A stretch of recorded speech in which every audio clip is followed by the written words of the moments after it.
They're making the exhausting and dangerous journey up the Himalayan mountains in search of the world's most rare and expensive herb. This is Dolpa, with no roads, few jobs, and reliant on food aid.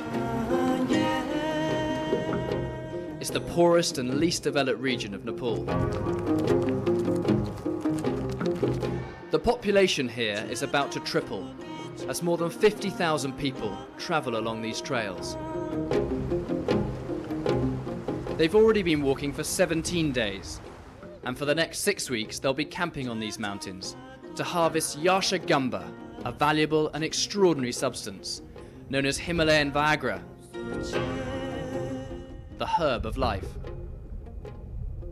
Entire villages migrate for the harvest, locking up their homes and leaving the schools deserted. There are 503 students in 19 schools, but still now, no single student in any school. All of the students are going collect Yarchagumba because Yarchagumba is important income source in Dolpa, for Dolpa. So they want to collect Yarchagumba and they earn money. How to earn money? Is it the holidays at the moment, or is this school term? No holidays, because all teachers are waiting for students. When they come back in school, they are waiting. In the rush, many ignore the dangers of altitude sickness. This boy's been carried home after he started coughing up blood. His younger brother died the day before.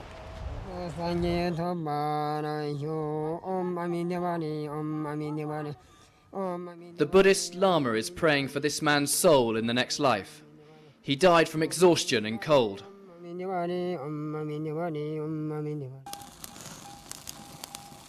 Paljung has come up from the valley with his family. He's making breakfast before setting off for work. He's only 12, and for the first time his parents have brought him with his younger sister Numba to harvest Yarchagumba. For most of the year they have no income. They survive on what little food they grow. Now they're hoping to strike it rich.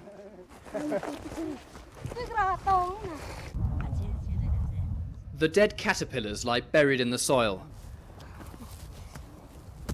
All you can see from the surface are tiny brown stalks among the grass.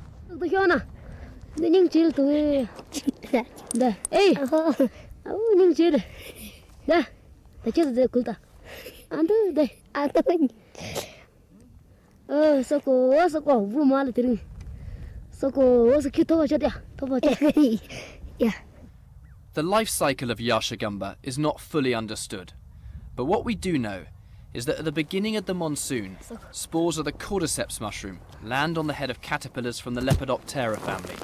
The parasite then works its way into the insect's brain, soaking up its energy before killing it.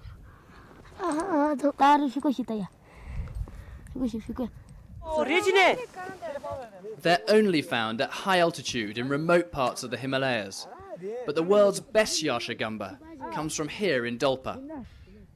Chinese emperors from the Qing dynasty were the first to use it, and more recently 3 world records were broken by Chinese athletes whose diet was supplemented with the herb.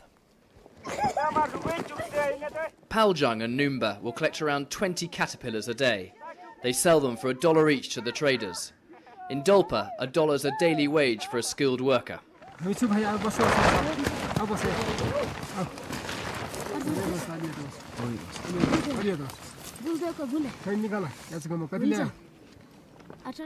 His family hopes to sell 1,000 caterpillars by the end of the season. This represents a fortune. Eventually, each caterpillar will be sold for up to $30. The main markets are China, Singapore and Taiwan. The trade is worth about $2.5 million to Dolpa. The government should make 10% of this in taxes.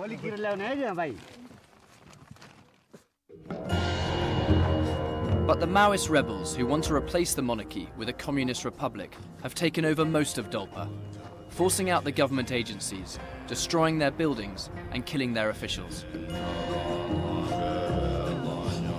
Now they're taking the Yarchagumba tax for themselves, starving the government of its income. This is Nepal's main Yarchagumba exporter. He's come back home to Dolpa for the harvest. His business has been damaged by the Maoists.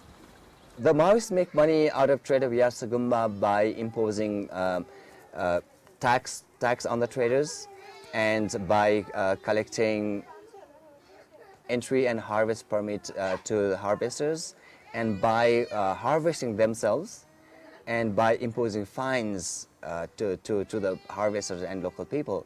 And in last year's case, they made a huge amount of money by looting around 200 kgs of Yarchagumba. With so many people on the mountain, the local Dolpali are furious that people from outside this area have come to harvest their Yarchagumba. With the government forced out, the Maoists are in charge. So the locals want the Maoists to send the others back.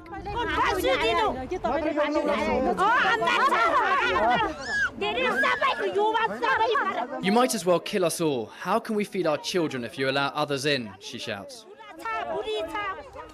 With feelings running high, the Maoists decide to confiscate the men's knives. The more people picking the crop, the more tax the Maoists can claim, so they're reluctant to turn anyone away.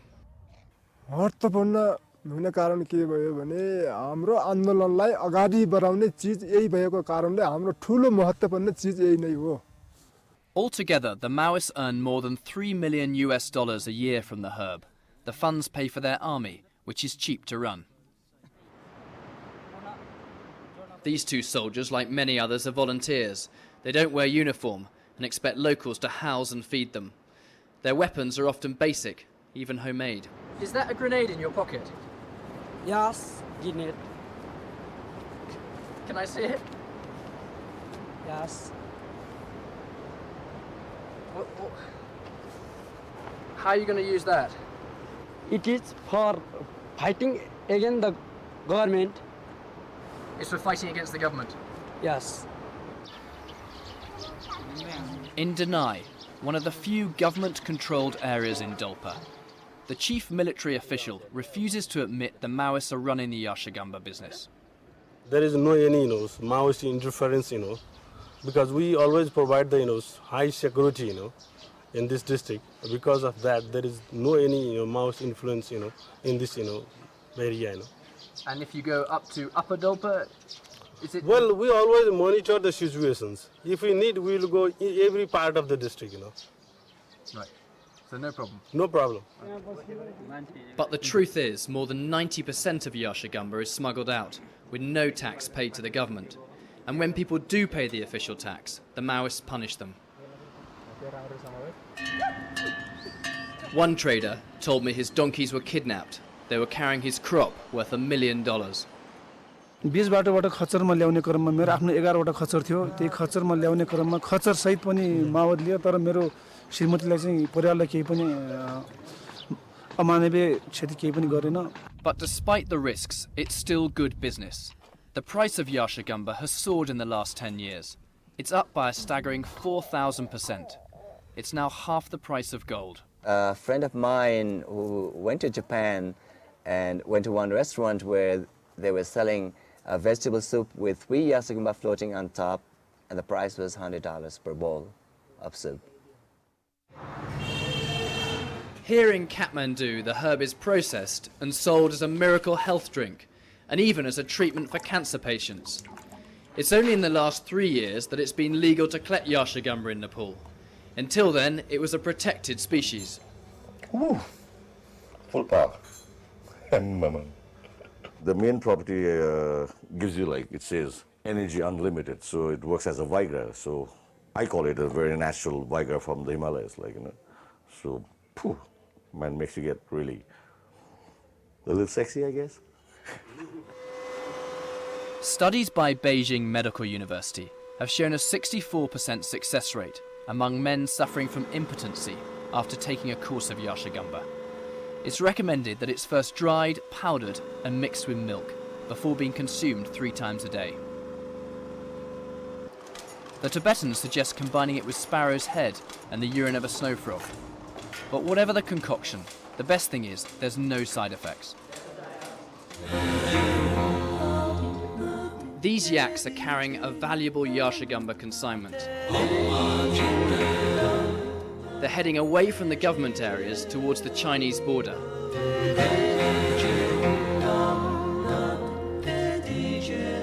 The Maoists have already taken their cut, leaving the government without a penny, and further weakened by the loss of income.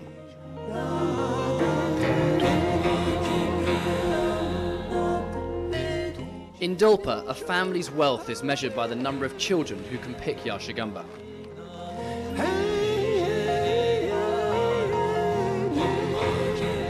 For Paljung's family, the political situation is beyond their grasp. They're only looking to survive, unaware they're fueling a war which is destroying their country.